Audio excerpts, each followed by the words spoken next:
Et aujourd'hui, pour cet épisode numéro 6, le massacre de l'école primaire de Dunblane. C'est une tuerie tragique qui s'est déroulée en mars 1996 dans une école primaire d'Écosse. Le tireur était Thomas Watt, plus connu aujourd'hui sous le nom de Thomas Hamilton. Il est né à Glasgow le 10 mai 1952. Il a été adopté par ses grands-parents qui vont lui changer son nom en Hamilton. Il grandira par la suite en pensant que sa mère était sa sœur. Il apprendra la vérité bien plus tard, à l'âge de 33 ans. Enfant, il avait été scout et avait continué de s'intéresser à cette organisation une fois devenu adulte. En 1973, des plaintes vont être déposées à son encontre. Il fut accusé dans un premier temps d'avoir forcé 2 jeunes garçons à dormir avec lui dans une caravane. Il se justifia alors et réussit à s'en sortir, mais des plaintes similaires vont se succéder par la suite et il sera finalement renvoyé des scouts. Pendant 5 ans, il va tenter de réintégrer cette association, parfois même en postulant dans d'autres villes. Mais ses demandes furent refusées car son nom était sur liste noire et les gens le soupçonnaient d'être pédophile. Hamilton créa alors ses propres clubs, des clubs destinés aux jeunes garçons. Il se retrouva ainsi à la tête d'une quinzaine de clubs qu'il gérait seul. La plupart étaient des clubs sportifs qui seront couronnés de succès. Certains comptaient jusqu'à 70 garçons, mais ils finiront par décliner. Car Hamilton, en fait, faisait preuve d'un intérêt particulier pour certains garçons. Il aimait les regarder se déshabiller, il voulait aussi que les enfants se changent dans les gymnases et non plus dans les vestiaires. Par la suite, il les prit en photo, puis à partir de 1989, il tourna des vidéos avec eux. Hamilton était focalisé sur l'anatomie des jeunes garçons.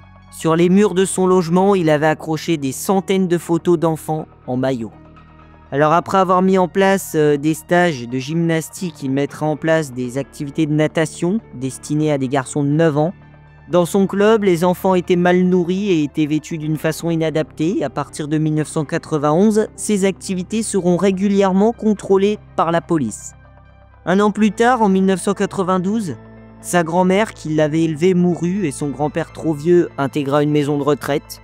Alors à l'âge de 40 ans, incapable de se lier d'amitié avec des adultes, il se retrouva seul pour la première fois de sa vie. En 1995, ces clubs fermèrent un par un à la suite de rumeurs de pédophilie. C'est le 13 mars 1996. Après avoir été au chômage pendant presque un an, il décida de quitter son domicile et de se rendre à l'école primaire de Dunblane, située à une dizaine de kilomètres. Il avait emporté avec lui 2 pistolets, des pistolets 9 mm et 2 revolvers 357 Magnum à pointe creuse. Il comptait arriver à 9h30 dans le gymnase où se trouvait l'assemblée afin de tuer toute l'école. Son but c'était de tuer tout le monde, il ne voulait épargner personne. Il a d'abord grimpé sur un poteau afin de couper les lignes téléphoniques pour que l'école ne puisse pas joindre les secours ou la police. Il est alors entré dans le gymnase pensant trouver tout le monde, mais ce jour-là il découvrit un groupe de 28 enfants âgés de 5 à 6 ans, ainsi que 2 de leurs enseignantes. Hamilton sortit son fusil 9 mm et ouvrit le feu. Une enseignante de 47 ans fut tuée, il tua aussi un jeune enfant et en profita pour en blesser d'autres. Dans l'aire de jeu à l'extérieur, il tira plusieurs coups de feu dans une salle de classe. L'enseignant présent dans la salle cacha les enfants sous les tables et prévient les autres au risque de sa vie.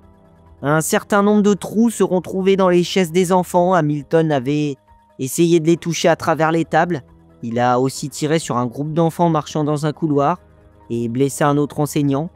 Il tira plusieurs coups de feu au hasard, puis réintégra le gymnase. Il sortit ensuite un revolver et se tira une balle dans la bouche.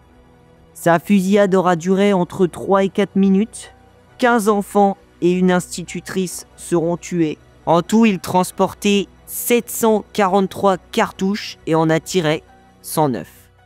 Un 16e enfant va mourir le lendemain lors de son transfert à l'hôpital. 13 personnes furent blessées. Cette tuerie effroyable aurait pu être bien pire si le tireur avait continué car la police fut appelée 1 minute après le suicide du tireur. Il a tué 16 personnes. S'il était resté le double, 8 minutes, il aurait pu tuer mathématiquement une quarantaine de personnes. Parmi les survivants du massacre se trouvait le joueur de tennis Andy Murray, qui était inscrit à cette école le jour du drame. Il était âgé de 9 ans, et pour lui cela constitue encore un épisode dramatique de sa vie qu'il a évoqué dans sa biographie en 2008. Toute détention d'armes va être alors interdite par le gouvernement écossais. Et c'est à partir de ce moment-là que les armes seront interdites en Écosse. C'est pas n'importe quel événement, hein, c'est quand même un événement qui a fait que il s'est passé beaucoup de choses dans le pays. Alors l'école de Dunblane a été entièrement reconstruite et fermée pendant 2 ans. Tout le monde reste bouche bée et dans l'incompréhension après ces événements. Hamilton, il n'avait pas de mobile, en tout cas on ne lui trouve aucun mobile. Peut-être qu'il a fait ça pour se venger de ses échecs professionnels et du fait de ne plus pouvoir créer de club pour enfants. Il sera alors suspecté de pédophilie et de nombreuses plaintes continuèrent d'être déposées contre lui, même après son suicide. Son massacre donna des idées à un tueur instable qui tua 35 personnes à la chaîne quelques jours plus tard en Australie. En tout cas, c'était Youbs. Je vous souhaite une très bonne continuation tout le monde et n'oubliez pas surtout, un monde sans crime, c'est comme un assassin sensible. Ciao.